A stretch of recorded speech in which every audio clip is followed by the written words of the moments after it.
Masayang araw po sa inyong lahat mga ka-PL. Ito na po yung matagal na nating hinihintay na malaman natin kung sino-sino po itong mga kakasuhan tungkol po doon sa pagkakapaslang kay Ka-Percy Lapid. Oo, nakakalungkot dahil hindi po natin inaasahan na mangyari ito. Ipapanood ko po sa inyo mga ka-PL ang napakainit pa pong ginawang joint press conference kanina kasama po ng DOJ, DILG, NBI at ng PNP. Pero doon po sa parteng tinatanong na po ng mga reporter si Boyeng Remulla mga ka-PL, tinanggal ko na po dahil masyadong mahaba at saka putol-putol po yung kanilang signal, nagloloko po. Kaya nakafocus lamang po tayo ngayon mga ka-PL dito sa kung sino man itong mga kasama sa kakasuhan at sa mga naging pahayag ni Boyeng Remulla kasama ni Benhur Abalos. Okay, so ito na po, ipapanood ko na po sa inyo. So we may now hear the opening statement of Secretary Remulla. Thank you. I actually have no opening statement for today. I just want to go through with this. I think we've filed the case already. The case has been filed with our prosecutors, and from there we will proceed with the case proper, and hopefully this issue will be laid to rest the way that it should be when a crime is committed against a citizen of the Republic of the Philippines, and especially this time we're talking about a member of media who was felled by an assassin's bullets last October 3, or until more than a month ago. So I'd like to give the floor to Secretary Abalos. Unang-una, magandang umaga po sa inyong lahat at sa lahat po ng mga nakikinig. Alam niyo, ito'y makasaysayang araw. At gusto kong pasalamatan ng kagawaran ng opisina ni Secretary Remulla, ng mga NBI, and of course, ng Philippine National Police. Siguro, iilan lamang ito sa iilang kaso na kung saan talagang nagtulungan ang NBI at ang PNP para talagang resolbahin ang kasong ito. Ito po'y pinag-aralan maigi. Lahat ng mga testigong dapat kausapin, kinausap. At on the record, I would say that this is one of the fastest nung surrender itong gunman.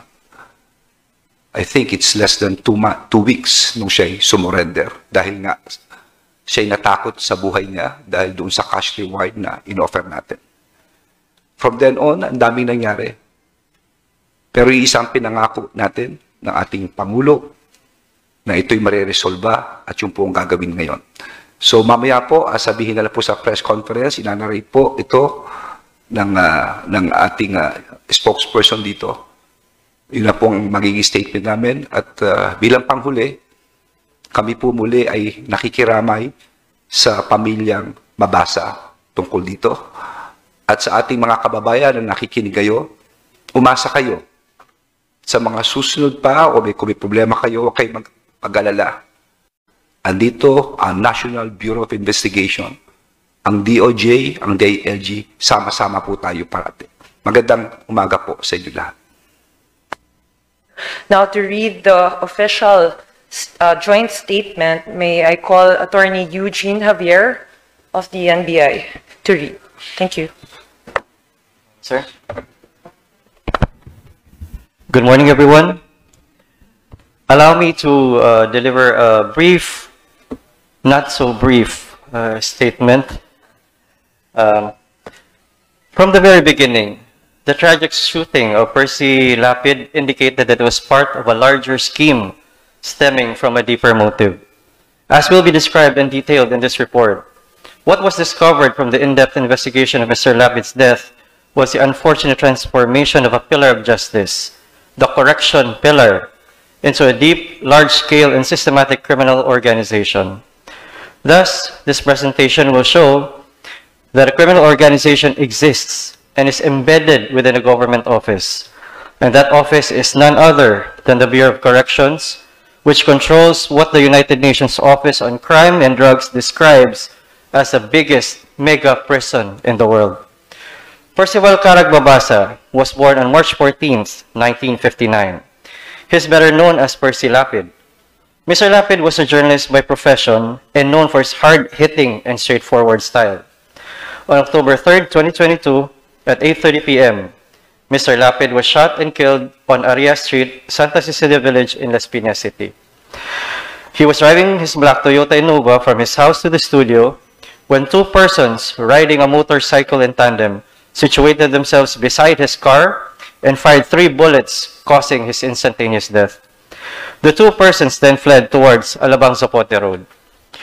On October 6, 2022, Secretary Benhur Abalos offered a reward of 500,000 pesos for anyone who would provide crucial information that would lead to the arrest of Mr. Lapid's killers. Alex Lopez then vowed to give another 1 million pesos as reward money. On October 9, 2022, Speaker Martin Romualdez announced that several congressmen jointly contributed 5 million pesos to the reward, which then stood at 6,500,000 pesos. Several pictures of the gunman were published by media and online, and a manhunt began. It was on October 17, 2022, that the gunman, by the name of Joel Escorial, surrendered to the police as he feared for his life, given the reward out and the publicity of the case. He surrendered himself together with a gun that he used to kill Mr. Lapid. After a ballistics analysis was performed, it was determined that indeed it was the same gun that was used in the killing. After questioning, Joel Escorial revealed that a certain June Villamor had contacted and contracted him to execute the orders to kill Percy Lapid. He revealed that there was one person from the New Bilibid Prison, or NBP, and another from the Bureau of Jail Management and Penology, BJMP, as part of the conspiracy to kill Percy Lapid. In an effort to secure June Villamor within the NBP, the investigators requested NBP, but instead faced resistance, subterfuge, excuses, and all kinds of rebuffs, so that NBP officials could avoid the delivery of the inmate to their custody. In fact, on October 17, 2022, the PNP already communicated with certain Bucor officials to secure the co-conspirator to their custody. The Bucor officials denied that there was anyone by that name within their facility. On October 18, 2022, the PNP filed charges against Joel Escorial and other co-conspirators, including June Villamor, making the existence of the co-conspirator a public record. Still, the Bucor remained silent. Later that same day, the chief of the Southern District Police Station of Las Piñas, Police Colonel Jimmy Santos, who heads the Special Investigation Task Group for the Percy Lapid slay, proceeded to NBP to secure the co-conspirator. Again, he was met with much resistance, despite the information already having been made public. The receiving Bucor officials hesitated to even touch the request letter, indicating that they would be killed if they entertained such a request. They stamped the request letter and handed back the original copy. Police Colonel Santos knew at that moment they would not act at all on that request. On October 19, 2022, another team from the PNP requested for the custody of the co-conspirator within NBP, and the same was again denied. It was only on October 20th, 2022, that Bucor officials admitted that the inmate pointed to by Joel Escorial, namely June Villamor, was already dead.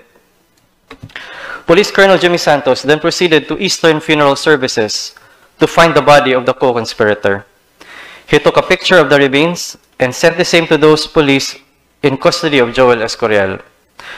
Joel then identified and validated that the person was indeed June Villamor, the person who had given him instructions to kill Percy Lapid.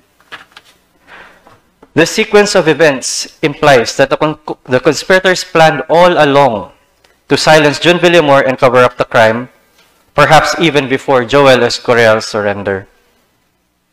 It was after this revelation that the President of the Republic, Ferdinand Romualdez Marcos Jr., gave his order to Secretary Remulla to preventively suspend Director General Gerald Bantag while there was an ongoing investigation. This came after the President was appraised of the situation and made fully aware of the facts revolving around the death of the joint elections.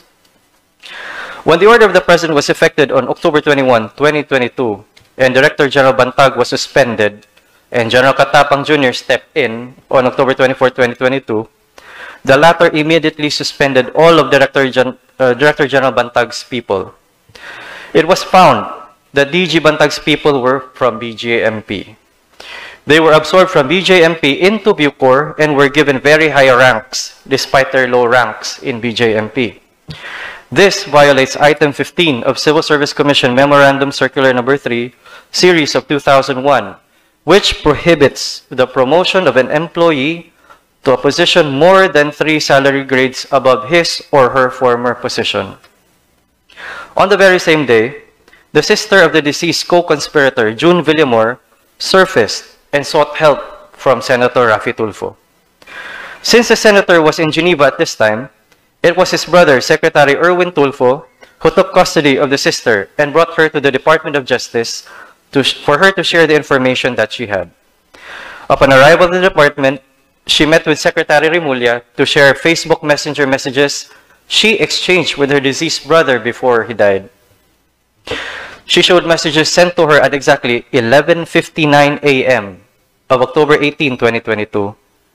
In those messages, it was revealed to her by her deceased brother that if he were to die, the following gangs and persons would be behind it: Commander Alvin Labra of the Batang City Jail Gang, Commander Alfie Peña Redonda of the Happy Go Lucky Gang, and Commander Aldrin Galicia of Sputnik Gang. This declaration may be considered as a dying declaration of the late June Villamor. The most relevant portion of the exchange reads, and I quote, "Te, ingatan mo itong sasabihin ko. Ilabas mo lang ito pag namatay ako dito. Kailangan walang makaalam nito hanggat buhay pa ako. Pag nawala ako, iparating kay Joel na ang sugo tulo na Commander Didi, Sputnik, Happy Go Lucky at BCJ. Tikang sa opisina ang sugo sa era, Commander Aldrin, Commander Labra, Commander Alfie. Basta ingatan mo yan na walang makakaalam hanggat buhay pa ako. Ayaw na damo pangutana." End quote. Translated to Tagalog, it reads, "Te, ingatan mo itong sasabihin ko, ilabas mo lang ito pag namatay ako dito. Kailangan mo lang makakaalam nito hanggat buhay pa ako. Pag nawala ako, iparating mo kila Joel ng utos nang galing sa commander ng Sputnik, Happy Go Lucky at BCJ. Galing ang utos sa opisina at inutos sila Commander Aldrin, Commander Labra at Commander Alfie." End quote. This was a major breakthrough in the case, to transfer the custody of those mentioned in the Facebook chat to the custody of the National Bureau of Investigation for further questioning and investigation. So, the 3 commanders mentioned in the dying declaration, plus 1 more suspect named by a confidential informant, were transferred. There, they revealed all. The relevant information is within the hands of the NBI and the PNP. Thus, through the unique concerted efforts of the National Bureau of Investigation and the Philippine National Police, with guidance from the Department of Justice and Department of Interior and Local Government, a thorough and candid investigation was conducted jointly. As a result, the NBI and PNP have filed 2 murder charges today.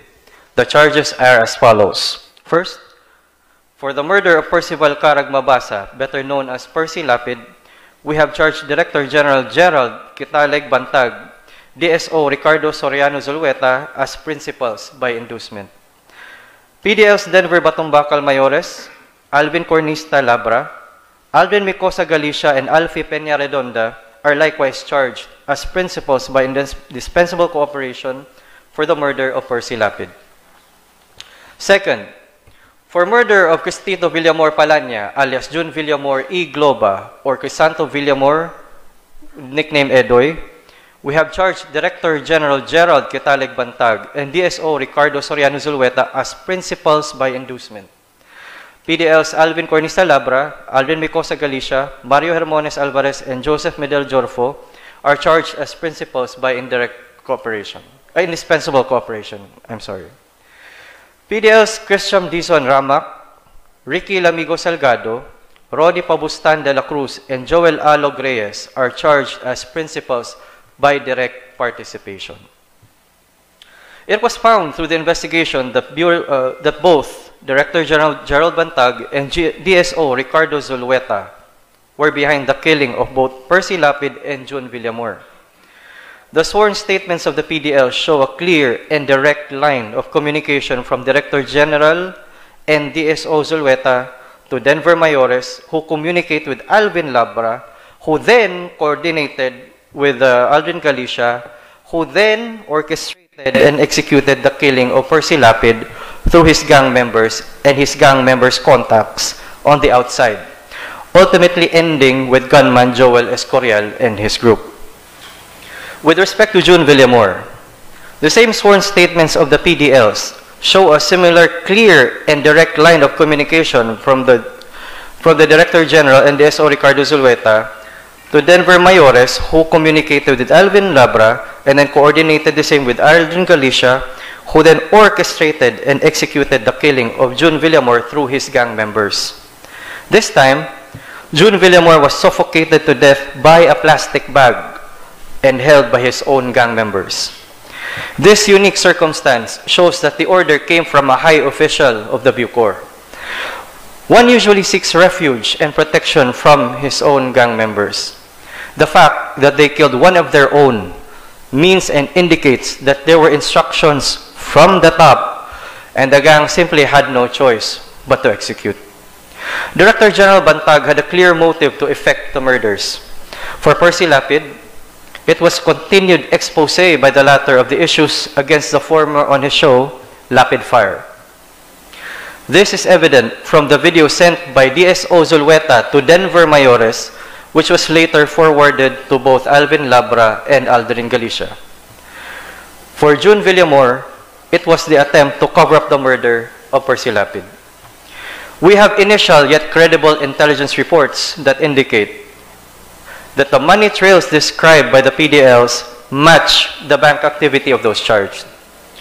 The self-confessed gunman stated that the reward for the murder of Percy Lapid was 550,000 pesos. According to the credible intelligence reports, within the period of September 15, 2022 and October 7, 2022, there were indeed cash deposits totaling the amount of 550,000 pesos. In sum, all the statements given by the PDLs and gunman Joel Escorial, coupled with evidence, corroborate as to the material facts needed to prove the 2 counts of murder.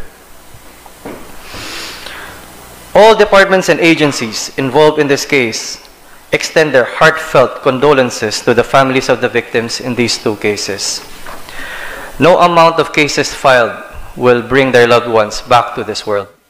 However, the unfortunate deaths of both Percy Lapid and June Villamor will not go in vain. The investigation has brought to light the institutionalization of a criminal organization within the government. This will be the cause of many reforms in government and the strengthening of current mechanisms to ensure that nothing of this nature will ever happen again. This concerted and coordinated effort of both the DOJ and the DILG is a war against impunity and the continuous and gross disregard of the rule of law. Thank you. Mic test. So, again, I'm pleading to Zulueta to just surrender right now. Just like the gunman who surrendered, napag-isipan niya na in danger ang buhay niya. And I'm asking each and everyone who's watching right now, could give any information to the whereabouts of Zulueta. Napaka-importante niya po rito.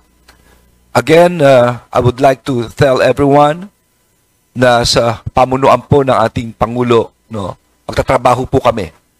Hindi ho biro ito, yung mga dinimanda rito. Pero we have to look at the evidence objectively. Kaya ito ho, ang Department of Justice, ang DILG, ang PNP, ang NBI, from now on, parati ho kami magsasama to always resolve on cases. Magandang umaga po sa inyo lahat. Well, I was asked to be here today to address everybody about this investigation. I think that the resolution of this case with regards to the investigation came at a very good pace because of the cooperation of the police and the NBI. Their professionalism was something to behold. I think that we can put our faith back to our law enforcement people, and that I'd like to ask Sulweta and DG Bantag to surrender and to face the charges. If they are innocent, the law will uphold them. If they're guilty, then they will have to face the consequence. Eh, ganun lang ho talaga ang ang sitwasyon ngayon eh. Mahirap talaga to fall from grace, especially from a very high perch. May sinasabi nga ng iba, yung impunity nito kakaiba. Kasi nagbubukas pa lang ang mga facts na nangyari sa loob ng Muntinlupa, sa Bilibid. Ngayon marami nagtatanong sa amin tungkol hindi lang nga sa alak, tsaka sa drugs na nasa loob. Marami pa tinatanong sa amin, ano ba yung nangyari sa mga drug lord na namatay? 18 drug lord ang namatay within a span of 75 days. All of COVID and cremated right after. Marami ho talaga mga krimen pa na ating kung kailangan tingnan or allegations of crimes. And the criminal activity inside has to stop. Prior to this, prior to the case of Percy Lapid, the DOJ was already working on reforms of our correction system. Kasi nga, it is the biggest mega prison in the world. It is not easy to manage. Pangalawa, ang talagang trend ngayon sa penology ay talagang i-cut down na ang sizes ng mga prisons or mga piitan, mga kulungan to a maximum size of 2,000 to 2,500 people. Ito po na-propose na natin ito. Kaya nga, ito po meron na hong ginagawa ang DOJ dito. Matagal na. Kasi ito nga ang produkto ng, ito talaga ang problema na na-identify na nung araw pa. So, we have to move on from this. We have to learn our lessons from this. Kinakailangan matutunan natin na hindi na dapat ginagawa ito o nangyayari ito. We do not accept it as a matter of fact or a matter of course that it will happen inside Bilibid. We have to dismiss marami ng alingaw-ngaw tungkol sa nangyayari sa loob ng Bilibid. Ngayon, na sinasagot namin ng tanong, ba't marami pa rin tanong? Mas marami kayong tinatanong sa amin. Things that you took as a matter of fact before, na ngayong hinarap namin sa inyo, parang hirap tanggapin. Pero yun po yung katotohanan eh. Mahirap tanggapin ang katotohanan. Pero yun po ang totoo. Hindi, wala ho kami mapapala rito mag-invento ng uusigin. We will not invent. We do not want to persecute anybody. Believe me. Wala ho tayong gustong apihin dito. Nilalabas lang namin ang pruweba na ibinigay sa amin ng mga tao na sasalita na may kaalaman sa mga pangyayari sa loob ng bilangguan. Tanggapin natin po na ganun ho talaga. Mahirap tanggapin ang katotohanan. And this is the truth. We have no motive here but to unmask the truth so that justice may be done. Maraming salamat po. Thank you very much. With that, we end the joint press conference of the DOJ. So ayun na nga mga ka-PL.